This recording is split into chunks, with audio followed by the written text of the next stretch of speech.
मापेंगे और टाइम के लिए सेकेंड को मापेंगे। एफपीएस ब्रिटेन बोला कि ठीक है, एक बात बताइए, हम लेंथ के लिए फुट को लेंगे, मास के लिए पाउंड को लेंगे और इसके टाइम के लिए सेकेंड को लेंगे, और यही सिस्टम बनकर तैयार हो जाएगा। तो जो देश ने इस तीनों को मापने के लिए जो भी इस्तेमाल किया उसे हम लोग क्या बोलते हैं, सिस्टम ऑफ यूनिट। क्या बोलते हैं उसे, सिस्टम ऑफ यूनिट। तो ये हमारे पास क्या हुआ, तीन तरह के सिस्टम ऑफ यूनिट है। अब क्या हुआ, पूरी दुनिया में ना एक बात छा गई कि भैया एक बात बताओ, सिस्टम ऑफ यूनिट जो है, तो अगर ये तीनों अलग अलग कंट्री अपना अपना यूज कर रहे हैं तो ऐसे तो हमको व्यापार करने में दुविधा होगा। दुनिया में तीन ही देश तो नहीं, दुनिया में तो बहुत सारे देश है। तो एसआई का मतलब होता है सिस्टम इंटरनेशनल। इंटरनेशनल का मतलब होता है अंतर्राष्ट्रीय, बहुत सारे कंट्री मिल करके एक हुए, और जब बहुत सारे कंट्री आपस में एक हो जाते हैं उसको बोलते हैं सिस्टम। तो यहाँ पर इंटरनेशनल सिस्टम मतलब बहुत सारे कंट्री जब मिलकर एक यूनिट चुने, उसी यूनिट को हम लोगों ने क्या नाम रख दिया, एसआई यूनिट। मतलब सिस्टम ऑफ यूनिट बोला कि हम तुम तीनों का नहीं मानेंगे, बल्कि हम अपना यूनिट लेके चलेंगे। तो जब तीनों को मिला करके एक बनाया गया, सभी लोगों के द्वारा सहमति से यूनिट चुना गया, तो उसके बाद जो यूनिट मिला उसे क्या बोलेंगे, system of unit, SI unit. ठीक है, अब देखिए तो क्या हुआ, पहले जो तीन यूनिट थे वो मास, लेंथ, टाइम, इसी को मेन मानते थे। तो सीजीएस यूनिट में मास को क्या बोले, ग्राम, लेंथ को क्या बोले, सेंटीमीटर, टाइम को क्या बोले, सेकेंड। एमकेएस में मास को ग्राम केजी, लेंथ को मीटर, टाइम को सेकेंड। एफपीएस में मास को पाउंड, इसको फुट और इसको सेकेंड। एसआई में, अब एसआई में तीन के अलावा एक दो तीन चार और जुड़ गए। तो आप याद रखिएगा, सीजीएस, एमकेएस, एफपीएस में तीन गो था, जबकि एसआई में क्या गो हो गया, सात गो। कौन कौन, तो बोला कि ठीक है, मास के लिए सबसे सुटेबल हम मानेंगे केजी को, क्योंकि ये अमेरिका ने दिया था और अमेरिका ही बॉस था। तो जब ये बॉस था तो बोला कि हमारा ही बात पूरी दुनिया फॉलो करेगा। ठीक है, एटम बम का मामला था उस समय। तो मास का क्या हुआ, केजी, केजी यहाँ भी है। लेंथ, लेंथ का मीटर, मीटर यहाँ भी है। टाइम, टाइम का सेकंड, सेकंड यहाँ भी है। बोला टेम्परेचर, तो बोला टेम्परेचर का केल्विन, क्योंकि वैज्ञानिक के नाम पे रखना था तो केल्विन। इलेक्ट्रिक करंट का एम्पियर, तो इसका भी एम्पियर।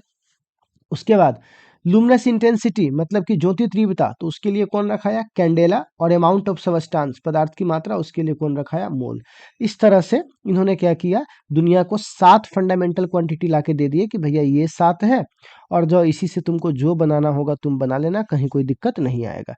तभी बोला कि भैया ऐसे कैसे नहीं आएगा, यहाँ पर एंगल भी तो आता है, और दुनिया में ऐसे कितने क्वांटिटी है जो एंगल पे काम करते हैं, जैसे कि चंद्रमा का घूमना, धरती का घूमना, वाइब्रेशन करना, तो इसमें तो एंगल आएगा। तो बोला हाँ भाई, और एंगल का तो फॉर्मूला आप सबको पता है, थीटा बराबर एल बाई आर।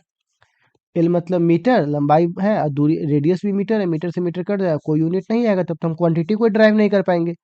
तो बोला हाँ यार, एक काम करो ना, जैसे खाना खाने के बाद कैसे लोग हॉर्लिक्स खा लेता है, वैसे ही हॉर्लिक्स वगैरह पीता है, तो वो सप्लीमेंट है, मतलब ऊपर से उसको देता है पावर।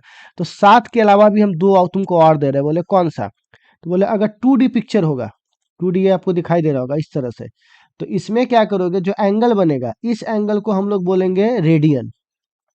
क्या बोलेंगे, रेडियन। तो बोलेंगे रेडियन, एक रेडियन किसे बोलेंगे, तो आपको पता है थीटा बराबर एल बाई आर। तो जितना इसका लंबाई है, एल है, अगर एल है मान लीजिए 1 मीटर, और रेडियस भी अगर 1 मीटर, तो दोनों का रेशियो जब दोनों आपस में मैच हो जाए, मतलब एल बराबर क्या हो जाए, आर, तो हम बोलेंगे कितना रेडियन हो गया, 1 रेडियन। तो आज के बाद कोई पूछेगा 2D पिक्चर में एसआई मात्रा क्या है एंगल का, तो क्या बोलेगा, रेडियन। अच्छा, 3D पिक्चर में जहाँ पे गोला है, मान के चलिए एक सेब है या कोई तरबूजा है, उसमें से तुमने इतना पार्ट काट दिया, तो उसको, उसका एसआई मात्रक होता है स्टेरेडियन। निकालते कैसे हैं, तो स्टेरेडियन बराबर होता है जो एरिया ये है वो, ठीक है, और जितना ये रेडियस हो, रेडियस का स्क्वायर। और जब ये दोनों आपस में बराबर हो जाए तब हम बोलेंगे कितना हो गया वो, 1 स्टेरेडियन हो गया। तो याद रखिएगा, एंगल दो तरह के होते हैं, एक 2D में जिसमें सिर्फ लंबाई चौड़ाई होता है, एक 3D में जिसमें लंबाई चौड़ाई ऊंचाई तीनों होता है। तो जो 2D में होता है उसका यूनिट हो जाएगा रेडियन, और जो 3D में होता है उसका यूनिट होगा स्टेरेडियन। क्लियर, दो हमारे पास यूनिट आ गए। चलिए अब कुछ के यूनिट्स लिख के दिखाते हैं। जैसे मान के चलिए हमारे पास एक क्वांटिटी है एरिया, ठीक। तो बताइए एरिया का फॉर्मूला क्या है, जरा से इसको ब्लैक कर लें। ओके, अच्छा, एरिया का फॉर्मूला क्या है, तो आप बोलिएगा एल इंटू बी, लंबाई इंटू चौड़ाई। अच्छा, लेंथ का ऐसा ही मात्रक होता है मीटर, बी मतलब इसका भी चौड़ाई, तो चौड़ाई का भी ऐसा ही मात्रक क्या होगा, मीटर। तो लेंथ इंटू ब्रेथ, तो ये कितना हो जाएगा, एम स्क्वायर, ठीक है। अच्छा, दूसरा को हम लोग बोलते हैं वॉल्यूम। वॉल्यूम, तो आप बताइए वॉल्यूम का क्या फॉर्मूला होता है, l into b into h. तो बताइए एल का क्या होगा मीटर, बी का क्या होगा मीटर, और एच का क्या होगा मीटर। तीनों लंबाई ही है, लेंथ ही है, तो हो जाएगा एम क्यू। अच्छा, इसके बाद आता है डेंसिटी। डेंसिटी, तो आप बताइए डेंसिटी का क्या होता है, तो डेंसिटी का होता है मास अपॉन वॉल्यूम। ध्यान से देखिए, बहुत इजी है। मास का क्या लिखते हैं, केजी, मास का ऐसा यूनिट क्या है केजी, वॉल्यूम का क्या है मीटर क्यूब, ठीक है। तो हो जाएगा केजी मीटर के पावर -3। फोर में होता है स्पीड। स्पीड, तो स्पीड का होता है डिस्टेंस अपॉन टाइम, ठीक है। तो जो स्पीड का होता है वही वेलोसिटी का भी होता है, तो दोनों का हम अभी सेम ही लिख रहे हैं। स्ट्रेट लाइन के लिए दोनों सेम होता है, मीटर अपॉन सेकेंड, तो हो जाएगा मीटर पर सेकेंड, ठीक है। 5 नंबर में आता है एक्सलरेशन। एक्सलरेशन, तो बताइए एक्सलरेशन का फॉर्मूला क्या होता है, तो एक्सलरेशन का होता है वेलोसिटी, चेंज इन वेलोसिटी बटे टाइम। तो वेलोसिटी का तो हम लोग अभी यहाँ पे लिखे हैं, क्या लिखे हैं मीटर पर सेकेंड, टाइम का सेकेंड, तो क्या हो जाएगा मीटर पर सेकेंड का स्क्वायर, यानी हो जाएगा मीटर सेकेंड के पावर -2। छठा में आता है मोमेंटम, ठीक है। मोमेंटम का होता है mass into velocity, formula mass का होगा केजी, वेलोसिटी का होगा मीटर पर सेकेंड, तो ये हो जाएगा केजी मीटर पर सेकेंड, ठीक है।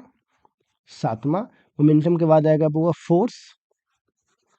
फोर्स का होता है मास इंटू एक्सलरेशन, मास का होगा केजी, एक्सलरेशन का होता है मीटर पर सेकेंड स्क्वायर, अभी यहाँ पे निकाला हूँ, है ना। तो यहाँ पर ये कितना हो जाएगा केजी मीटर सेकेंड के पावर -2, इसी को बोलते हैं न्यूटन। क्या बोलते हैं, न्यूटन। तो 7 नंबर हो गया, 7 हो गया। 7 के बाद 8 देखिए, तो 8 में हमारे पास क्वेश्चन आता है वर्क, या इम्पल्स लिख दो, इम्पल्स। तो इम्पल्स का क्या होता है, इम्पल्स का होता है फोर्स इनटू टाइम, बेसिक रूप में बता रहे हैं आपको, फोर्स का न्यूटन, टाइम का सेकेंड, ठीक है। 9, वर्क।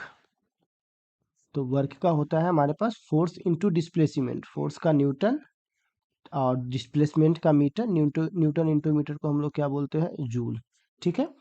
अच्छा, इसके बाद हमारे पास आता है 10 नंबर, तो जो वर्क का होता है वही एनर्जी का भी होता है, ठीक है। तो एनर्जी का भी सेम आ जाएगा, ठीक है।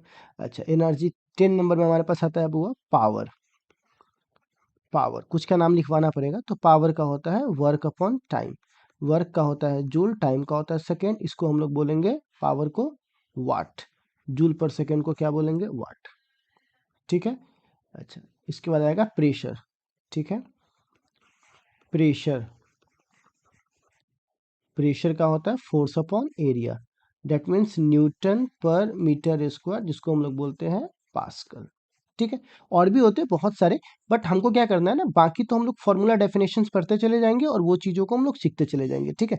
तो वो सारी चीज़ें कब होगी, तो जब हम लोग फॉर्मूला वगैरह पढ़ लेंगे तब होगी, ठीक है। आप फॉर्मूला पढ़ते पढ़ते ही बहुत बात सीख जाएंगे, और 11th 12th में तो आप लोग पढ़े ही होंगे, कुछ ऐसा रिविजन की तरह हम लोग ले रहे हैं इसको, ठीक है।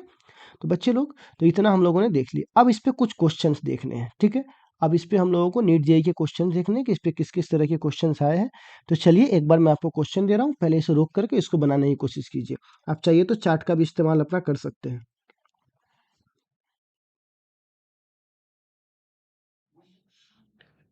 चलिए,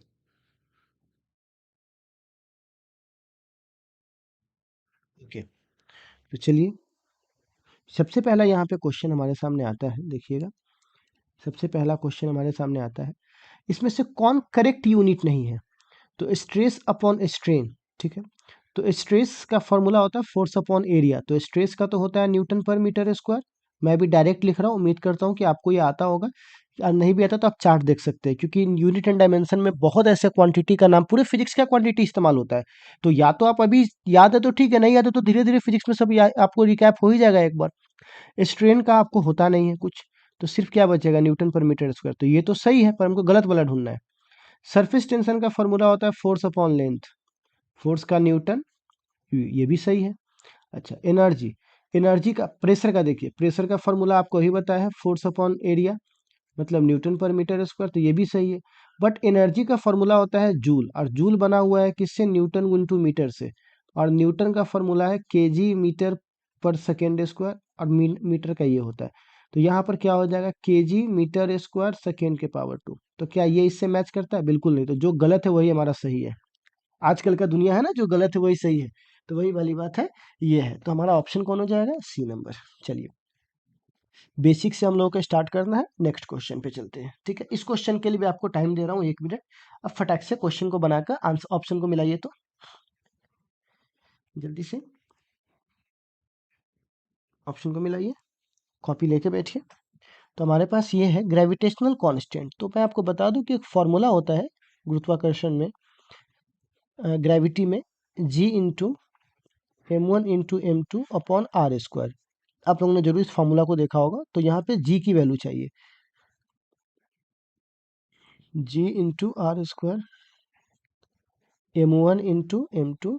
तो आप बताइए, जी फोर्स का न्यूटन, डिस्टेंस का मीटर स्क्वायर, मास का केजी, फिर से मास का केजी। ठीक है, तो हमारे पास ये क्या, ये आ जाएगा न्यूटन मीटर स्क्वायर, और 1 केजी मिलकर के 2 केजी बना देंगे, और ये ऊपर चला जाएगा तो क्या हो जाएगा, केजी के पावर -2। ठीक है, तो हमारे पास सही ऑप्शन कौन सा हो जाएगा? सी इज राइट आंसर। ठीक है, ओके। थर्ड क्वेश्चन देखिए, ये एम्स में ही पूछा हुआ क्वेश्चन है। तो कहता है which of the following not a unit of energy, energy का यूनिट कौन नहीं है? तो सबसे पहले वाट इंटू सेकेंड। मैं, ये तो हम ऑप्शन तो मार ही देंगे, पर हमको सबको एक्सप्लेन करना है। वाट इंटू सेकेंड, तो वाट होता है जूल पर सेकेंड से बना हुआ है। अब बगल में भी सेकेंड है, तो सेकेंड से सेकेंड कट जाएगा तो जूल तो होबे करता है, तो ये सही है। हमको गलत ढूंढना है। न्यूटन इंटू मीटर, तो न्यूटन इंटू मीटर को तो जूल कहते ही है, ये भी सही है। जूल तो खैर जूल हैवे करे, तो हमारे पास गलत ढूंढना है, तो कौन सा ऑप्शन होगा? B is right answer. ठीक है, चलिए अब देखिएगा अगला, ये क्वेश्चन भी बहुत अच्छा है। ये क्वेश्चन कहता है कि डिस्टेंस इजकल टू, एस मतलब डिस्टेंस होता है, A plus B T plus C T square. अब ध्यान से देखिए, मैं आपसे एक सवाल पूछता हूँ, 2 kg प्लस 2 मीटर बराबर कितना होगा? आप नहीं बता पाइएगा, क्यों?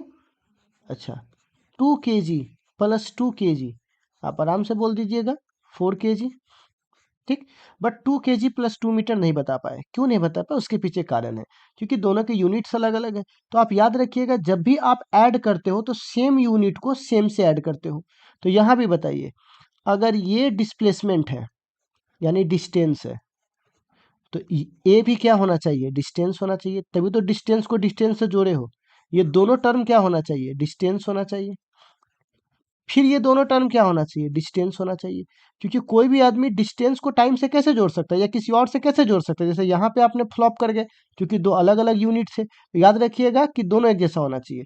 तो यहाँ सी और टी स्क्वायर, ये दोनों को मिलाने पर ये क्या बनता है? डिस्टेंस, तभी तो जुड़ा होगा। डिस्टेंस नहीं होता तो क्या जुड़ता? दूसरे यूनिट पर जुड़ सकता है क्या? 2 kg प्लस 2 लीटर कभी नहीं जुटेगा।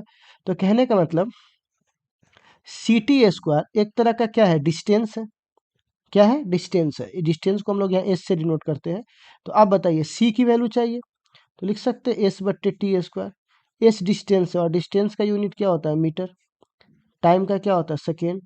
तो यहाँ पे क्या हो जाएगा? मीटर सेकेंड के पावर -2, यानी सही ऑप्शन होगा बी नंबर। ठीक है, ये कहने के लिए एक क्वेश्चन है, बट एक बार रिपीट करके आप इसको फिर से देख लीजिए। ठीक है, आप हाई फाई लोगों से पढ़ते होंगे, बट यहाँ पे देखिए बहुत बेसिक लेवल से मैं आपका जड़ बनाऊंगा, वरना बाकी लोग क्या कर रहे हैं? बेस नहीं बना रहे हैं, सीधे हवा में उड़ा रहे हैं, तो आपको दिक्कत होगा। 1 माइक्रोन रिलेटेड है सेंटीमीटर के साथ कैसे? तो माइक्रो, तो यहाँ देखिएगा सबका वैल्यू दिया हुआ है, जोक्टा zetta exa peta tera giga mega kilo hecto deca युप्टो जो भी yotta femto pico nano micro. तो यहाँ पे माइक्रो, तो माइक्रो मतलब 10 के पावर -6। तो ये कह रहा है माइक्रोन, माइक्रोन को बोलते हैं माइक्रोमीटर।